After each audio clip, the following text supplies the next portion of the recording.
1979년에 나온 선생님의 저서 인간 해방의 논리를 찾아서에서 계속 질문을 드리겠습니다. 각 종교에 들어있는 인간 해방의 가르침을 짚으면서 시작한 인간 해방과 민족문화운동의 결말에 이런 말이 나옵니다. 552면에 나오는 말인데요. 인간 해방을 위한 근대의 가장 중요한 움직임은 서구의 시민혁명이라든가 우리의 동학 농민혁명을 비롯하여 오늘날 불붙고 있는 제3세계의 민족혁명과 같은 구체적인 역사 속의 운동들이라고 보지 않을 수 없다. 인간 해방의 문제는 이제 불교의 진리와도 일치할 수 있는 새로운 차원의 사상과 행동 없이는 감당하지 못할 지경에 이르렀다. 억압자를 싸워 물리치면서 억압자의 지배 도구요, 억압자 자신을 지배하는 굴레이기도 한 온갖 문물과 본질적으로 다른 관계로 인간을 해방시켜야 하는 것이다. 그러면서 불교가 좀 더 본격적인 기여를 할 수 있으려면 불교 자체의 변모가 있어야 된다까지 덧붙이셨는데요. 이 글에서는 아직 원불교를 직접 언급하진 않으셨지만 왠지 그 원불교의 후천개벽 사상을 이미 예고하신 것 같다, 그런 생각이 들었고요. 그리고 최근 개벽사상과 종교 공부에 실린 그 4번의 대담 이후에도 3번의 대담을 더 진행을 하셨죠. 그래서 총 11분과 종교 공부를 통해서 후천개벽 사상의 의의를 탐색해 오셨는데요. 저는 이 종교 공부에서 불교의 공과 원불교의 사은, 유교의 예치, 기독교의 사랑 같은 각 종교의 가르침에는 당대인의 깨달음을 촉구하는 개벽적인 것이 있다는 걸 배웠고, 그리고 그동안 선생님께서 탐구해 오신 인간 해방의 논리가 원불교의 후천개벽 사상에 갖춰져 있다는 걸 알게 돼서 원불교 교전도 한번 심도 깊게 읽어볼 수가 있었습니다. 그래서 소태산 대종사께서 유불선 3교의 종지를 일관할 뿐만 아니라 세계의 모든 종교의 교리며 천하의 모든 법이 다 한마음에 돌아와서 능히 사통오달의 도를 얻게 되리라. 교의품 1장의 말씀처럼 각 종교의 가르침을 하나로 모으셨는데 선생님께서 그 각 종교의 가르침을 하나로 모은 이번 종교 공부를 통해서 어떤 성과가 있으셨는지 궁금합니다. 서두에 그런 말씀하셨죠. 이게 개벽사상과 종교 공부라는 책을 보니까 종교 공부이지만은 개벽 공부이기도 하더라 그러셨는데, 사실은 그 책의 키워드는 개벽사상이에요.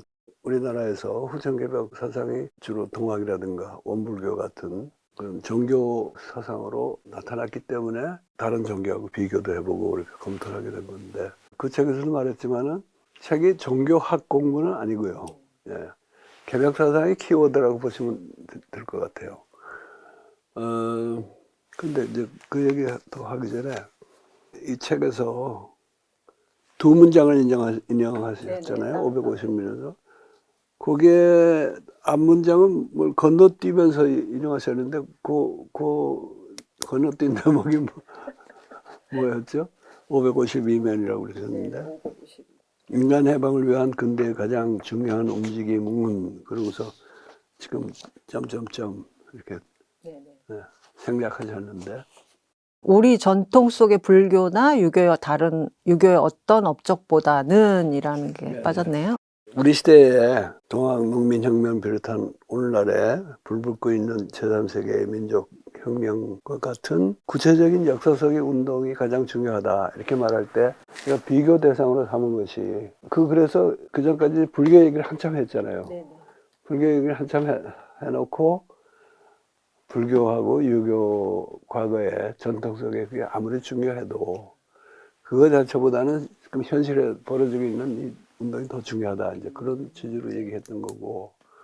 그러나 이제 그 다음 문장은, 그런데 그런 행동이, 그런 운동이 무르익으면서 또 점점 더 커다란 인류사적 과제를 또 안으면서 인간 해방의 문제는 이제 불교의 진리와도 일치할 수 있는 새로운 차원의 사상과 행동이 필요하게 됐다. 2가지 면을 동시에 얘기했던 대목 같아요. 그리고 억압자를 싸워 물리치면서 억압자의 지배 도구요, 억압자 자신을 지배하는 굴레이기도 한 온갖 문물과 본질적으로 다른 관계로 인간을 해방시켜야 하는 것이다. 표현을 완벽하게 했지만은 상당히 당시를 불온한 이야기죠. 그렇잖아요. 실제로 존재하는 사회 제도라든가 문물과 인간과의 관계가 현실 속에서 완전히 바뀌어야 된다는 얘기니까. 예. 저는 철학적 문제를 말씀하신 줄 알았어요. 아까 이제 약간 그 아까 위장이라는 표현을 썼지만은 완전 위장은 아니지만 좀 교묘하게 이렇게 돌려 말한 대목이 많아요. 이게 79년에 이 책은 이 글은 78년에 나왔는데 78년이라는 시기가 굉장히 참 험한 시기였어요, 그때가. 그런 건 좀 감안해서 읽을 필요가 있는데, 이게 이제 원불교를 만나게 되니까 원불교 얘기를 안 했지만은 이보연 선생 지적대로 사실은 이런 거를 꽤 교리 자체 속에 원만하게 이렇게 해결해 놓은 것이 원불교라고 봅니다. 그거는 원불교가 처음 시작한 게 아니고 동학에서 이미 시작이 됐는데, 유교라는 게 원래 그 경세가 굉장히 중요하잖아요. 유교에서는 군자의 개인 수신만이 아니고 그야말로 치국 평천하가 중요한 건데, 이것은 이제 유교의 전통적인 제약이랄까, 특히 사회적인 차별, 남녀 차별, 뭐 계급 차별, 적서 차별 이런 거로부터 확 떼내 가지고 일대 전환을 일으킨 게 동학 아니겠어요? 근데 그거를 더 발전시키고 또 불교하고 융합을 하면서 원불교가 이제 새로운 차원을 획득했다고 나는 생각을 하는데, 그 시점에서는 원불교를 전혀 모르진 않았지만은 그렇게 깊이 연마를 안 했어요. 기존의 모든 종교에도 개벽적인 측면이 있다 하는 건 아주 중요한 말씀이고, 어강남 박사하고의 토론에서도 오 박사 얘기를 하셨죠. 그 자체는 맞는 말씀이에요. 그런 그 위대한 종교 지도자가 나타날 때마다 세상의 사상이나 질서를 확 타파하려는 그런 그 참 개벽의 동기가 있었고, 또 그런 개벽적인 의미를 갖는 가르침을 펼치셨는데, 그러나 그런 공통점이 있다는 걸 인정하더라도 소위 우리가 개벽 종교라고 말하는 한반도 동학이나 원불교는 또 다른 면모가 있다. 뭐냐 하면은 나는 주로 그 시대에 대한 인식이라고 봐요. 시대. 특히 원불교에 오면은 이 시대를 물질 개벽의 시대로 인식을 하고, 정신 개벽을 주장하는데 정신 개벽이야 뭐 석가모니의 깨달음이라는 것도 정신 개벽 아니겠어요? 근데 그게 그냥 그런 식의 깨달음, 개별적인 깨달음이 아니고 물질이 개벽되니 정신을 개벽하자 그랬거든요. 물질 개벽의 현실을 제대로 알고, 오늘 많이 쓰는 용어로 하면 과학적인 인식을 갖고 거기에 부응하는 정신 개벽을 하자. 그래서 과학을 하더라도 그게 부응하는 과학을 하자 하는 얘기니까, 그 차이는 우리가 또 인정을 해야 되고, 그 차이가 꼭 뭐 한반도에서만 그런 인식이 생겼다고 우리가 고집할 이유는 없지만은, 이렇게 동학이나 원불교 같은 큰 흐름으로 시작돼서 그게 진전되고 있다는 것은 뭐 우리가 자랑해도 될 일이 아닌가 생각합니다. 그러면 이어서 윤회와 진리에 관해서 여쭤보겠습니다. 그러니까 또 어려운 얘기 또 꺼내시네. 네. 종교 공부와 개벽 사상이 발간된 뒤에 진행된 비교 종교학자 오강남 교수님, 유교학자 백민정 교수님, 그리고 원불교 대학원대학교 전도연 총장님과의 대담에서 선생님께서 모두 윤회에 대한 질문을 하셨어요. 오강남 교수님은 원불교의 윤회설에 대해서 어느 종교에나 표층신앙은 있다, 이렇게 그냥 말씀을 하셨고, 여기에 대해서 그 전도연 총장님은 그렇지 않다, 윤회와 인과론은 원불교의 핵심 가르침의 하나다, 그렇게 말씀하셔서 그렇다면 윤회에 대해서 좀 더 자세히 알아야 되지 않겠나, 그런 생각이 들었거든요. 대종경 서품 1장에 그 소태산이 큰 깨달음을 얻고서 하신 말씀, 대각일성이 나옵니다. 만유가 한 체성이며 만법이 한 근원이로다. 이 가운데 생멸 없는 도와 인과 보응되는 이치가 서로 바탕하여 한 뚜렷한 기틀을 지었도다. 근데 사실 그 대승불교의 윤회에 관해서는 선생님께서 로런스의 시 죽음의 배를 다룬 공부길 정지현 국장편에서 설명을 해주신 적이 있거든요. 사람이 죽으면 몸은 지수화풍으로 변하고 혼도 흩어지는데 똑같이 흩어지는 게 아니라 사람마다 일정하게 뭉친 에너지, 응집력과 성질이 다른 어떤 개별성이 남는다. 사람마다 지어놓은 그런 개별성에는 차등이 있다. 이렇게 말씀을 하셔서 거기까지 제가 이해를 했습니다. 근데 그 불교에서는 윤회를 그 대중을 깨우치기 위한 하나의 방편일 뿐이고 오히려 불교에서 윤회를 강조하는 것은 금생에서 윤회를 종식시키기 위함이다. 이렇게 얘기를 하거든요. 그래서 불교의 해탈과 원불교의 정신개벽은 어떻게 다른지, 그리고 원불교의 윤회가 이론상이나 정신개벽과 좀 어떻게 기묘한지 선생님께 설명을 좀 들어봐야 되겠다 생각했습니다. 대승불교에 오면은 윤회를 그냥 종식시키고 열반 적정에 제가 들겠다는 게 아니고, 우리가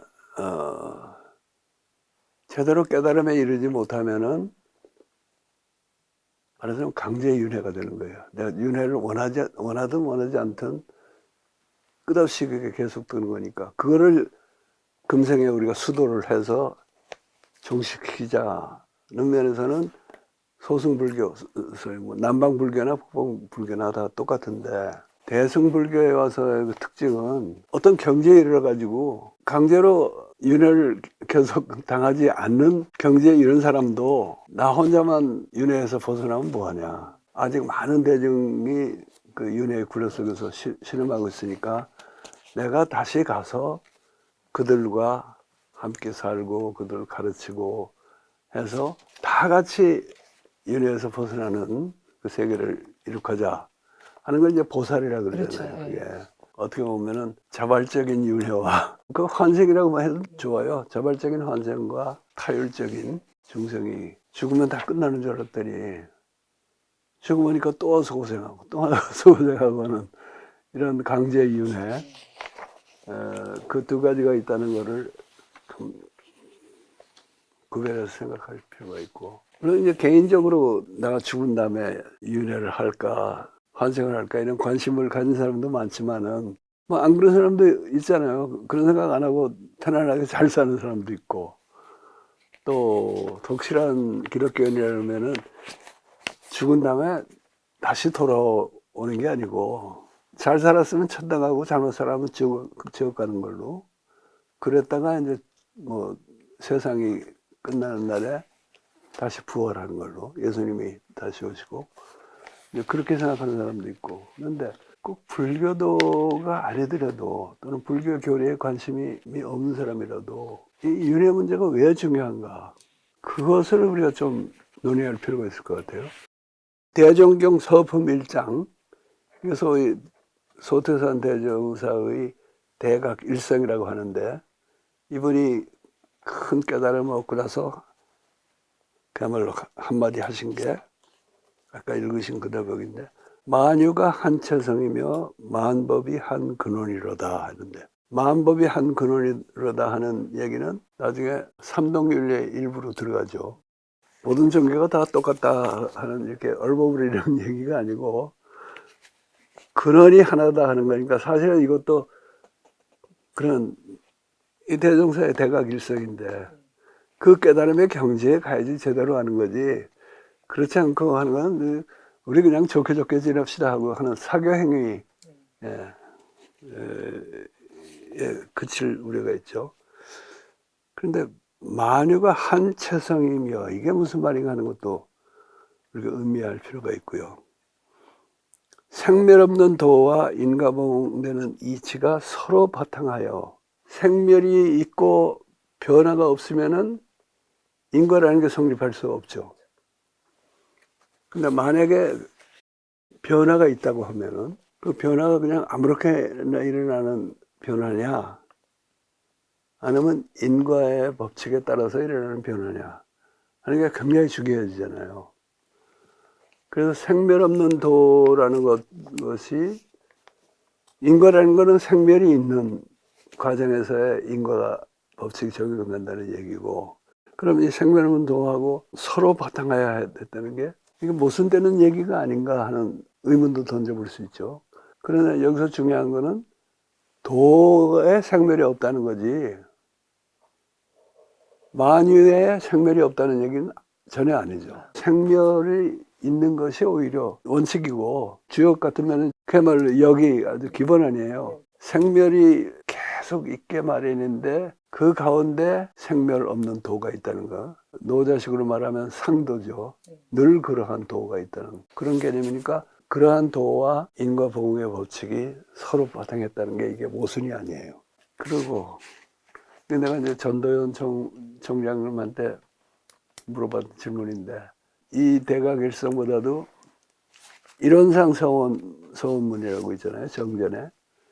그것이 대개는 정전이 내용이 대종사께서 평소에 하셨던 여러 설법을 제자들이 받아 적어놓고 한 거를 새로 정리해서 됐는데, 이론상 서원문은 정전을 만들 때 대종사님이 새로 써놓으신 거라고 그래요. 친제한 글이라고 보는데, 거기 보면은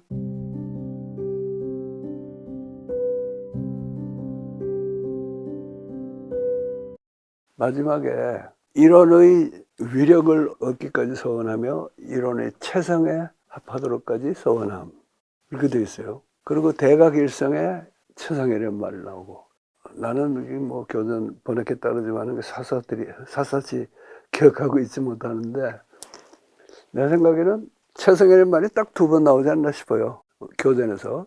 하나는 이론상 서원문에 한 번 나오고 대각일성에서 한 번 나오고, 그러나 두 번밖에 안 나왔다 하더라도 이거는 뭐 10번 나온 것보다 더 중요하죠. 그러니까 딱 이론상 서원문도 그렇고, 이 대정경 서장 1품도 그렇고, 서품 1장도 그렇고, 그게 무슨 말이냐, 왜 체가 왜 꼭 들어가야 되느냐, 이 번역할 때 우리 굉장히 고심을 했어요.